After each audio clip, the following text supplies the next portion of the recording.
ndowooza baatidde okunominatinga kubanga balabye nti ngenda kuba challenginga nti amazzi ge baguza amazzi n'amasannyalaze bye baguza abantu ku muwendo gw'amaanyi nze ngenda bifuula bya bwereere.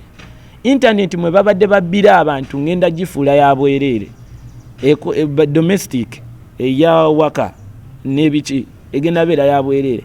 Amalwaliro n'amasomero badde gagenda beera ga bwereere nga njagala mba challenging nti bisoboka okubeerawo. Emisolo gibadde gigenda kukapaka ku 3%, ekyo tubadde kushuwa diiru nga twagala obba challenging nti Uganda esobola okubeerawo nga bannansi balinganga bannansi mu nsi yaabwe singa bagwira. Kati okuzzaayo ku evidence nti buli district wali we nali nziwangayo district y'ennamba nawangayo emikono 120 mu district y'ennamba mwe balonda. Ontegeera ekyenda mu omwenda bazijja mu zino 120 emikono mugiraba. Kati ongamba otya nti nkuwa emikono 120 n'obulwamu emikono 6.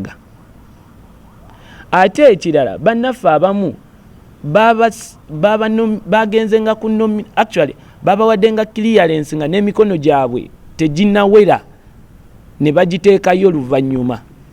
Abamu ne basayiningira naawo nga tulaba nga aba anti n'abamunyagwa. Abamunyagwa babadde wali mwe tulira emmere, aba anti babadde ku reception nga babisayininga tukola ki ku ssimu we babakubira. Ekyo sirimba namu.